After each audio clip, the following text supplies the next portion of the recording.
జై శ్రీరామ్ అందరికీ have a nice day. ఈరోజు మార్నింగ్ రొటీన్ చిన్న ముగ్గుతో స్టార్ట్ అయింది. ఎందుకంటే పండగ వచ్చేసింది కాబట్టి ఇల్లు మొత్తం క్లీన్ చేయాలి. ముందుగా అయితే మా వీధి డాగ్స్కి అయితే అంబలు పెట్టినాయి అనమాట. కుక్కలకు కూడా అంబలు తాగితే నాకు అది అస్సలు తెలియదు. ఎంత బాగా తాగినాయి అంటే అవి అంటే ఇంట్లో మేము కొంచెం మిగిలితే ఎందుకు వేస్ట్ చేయాలని చెప్పేసి అవి కుక్కలకి అయితే పోసేసిన. అవి బాగానే తాగినాయి. ఇప్పుడు ఇల్లు క్లీనింగ్ ప్రోగ్రామ్ అనమాట. ఈజీగా పెద్దగా హడావిడి పడకుండా మనకు శ్రమ కలగకుండా దబ ఫాస్ట్గా చేసుకోవచ్చండి. తూడ్చుకోవడం కాదు, ఇల్లు మొత్తం కడిగేయచ్చు అనమాట నీళ్ళతోటి. ముందుగా అయితే ఫస్ట్ ఏవైతే డస్ట్ ఉన్నాయో అనుకున్నారో వాటన్నిటిని కూడా ఒక తడిగుడ్డతో నీట్గా తూడ్చేయాలన్నమాట. ఫస్ట్ పొడిగుడ్డతో తూడ్చిన తర్వాత తడిగుడ్డతో మొత్తం తూడ్చేసేయాలి. నేనైతే ఫస్ట్ దేవుడి పటాలు పైన హాల్లో పెట్టినా కాబట్టి వాటన్నిటిని దుమ్ము దులిపేసి తర్వాత కొంచెం వాటర్ స్ప్రే చేసి మొత్తం నీట్గా తూడ్చేసిన.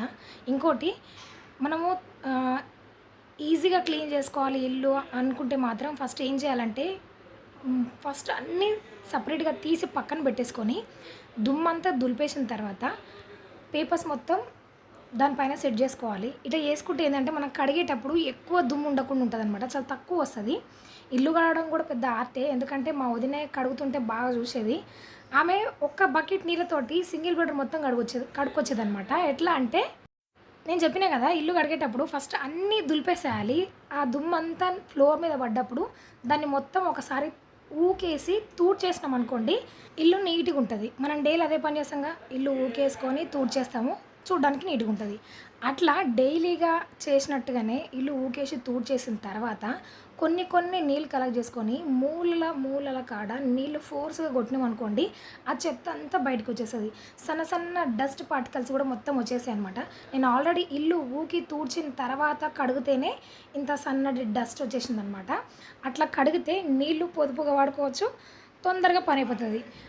అదే దుమ్ములో మనం బకెట్లు నీళ్ళు పోసి కొడితే మనకి బేజారు అనిపిస్తుంది, నీళ్ళు కూడా వేస్ట్ అనిపిస్తుంది. ఇది ఒక చిన్న టెక్నిక్ అయితే నేను మా వదిన కాడ నేర్చుకున్నా. బండ్లు కడిగిన ప్రతిసారి నాకు ఇదే గుర్తుకొస్తుంది అనమాట.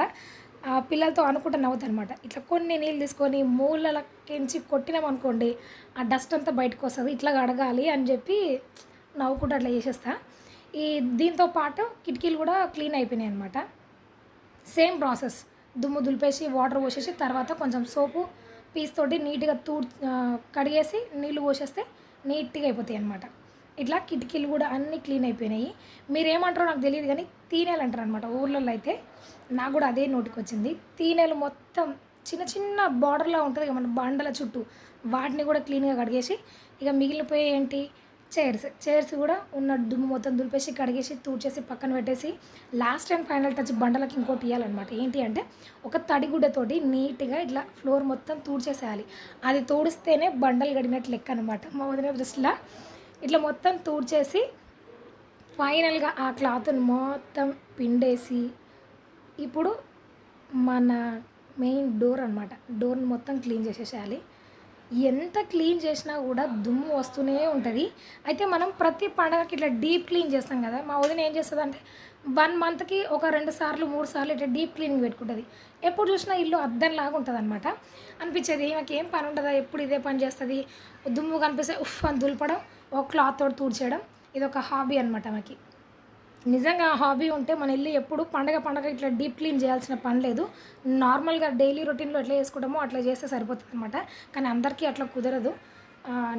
రొటీన్గా రోజు చేసే పనులతో పాటు అట్లా క్లీన్ చేసేసుకొని పండగలు వచ్చినప్పుడు మాత్రం ఒకసారి డీప్ క్లీన్ చేసుకున్నాం అనుకోండి, ఒక 1 మంత్ పాటు ప్రశాంతంగా ఉంటుంది మనసుకి. మీరు కూడా అట్లనే చేస్తారా? చేస్తే కింద కామెంట్ సెక్షన్లో మాత్రం తెలియజేయండి. నా పని అయితే ఈరోజు మార్నింగ్ 8:30కి స్టార్ట్ చేస్తే నా పని అయిపోయేసరికి దాదాపు 12 అయిపోయింది అనమాట. ఆల్మోస్ట్ డీప్ క్లీనింగే చేసేసాను. వాషింగ్ మిషన్లో బట్టలు దాని పని అది చేసేస్తుంది. ఇట్లా ఇల్లు మొత్తం క్లీన్ చేసిన తర్వాత పండక్కి మా ఇల్లు అయితే ఇట్లా రెడీ అయిపోయింది. ఆఫ్టర్ అండ్ బిఫోర్ మీరు చూసారు కదా. ఇది ఇల్లు పెద్దగా ఉంటే ఒక బాధ, చిన్నగా ఉంటే ఒక బాధ. చిన్నగా ఉన్నప్పుడు అరే పండుగ వచ్చినప్పుడు సరిపోవట్లేదు అనిపిస్తుంది. అదే క్లీన్ చేసేటప్పుడు అయ్యే బాబోయ్ ఒక్క రూమ్ ఉంటే చాలు దేవుడు అనిపిస్తుంది అనమాట. దానికి దీనికి తేడా అదే. ఏదేమైనా మంత్లీ ఒకసారి ఇట్లా డీప్ క్లీన్ చేసుకున్నాం అనుకోండి, ఇల్లు ఎప్పుడు అద్దంలా ఉంటుంది. మనం బయట ఎన్ని తిరిగొచ్చినా ఇంటికి రాగానే ఆ ప్రశాంతతే వేరు ఉంటుంది అనమాట. ఈ వీడియో కనుక నచ్చినట్లయితే లైక్ చేయండి, షేర్ చేయండి. మరిన్ని వీడియోస్ కోసం ఛానల్ని సబ్స్క్రైబ్ అవ్వండి. Thanks for watching. జై శ్రీరామ్.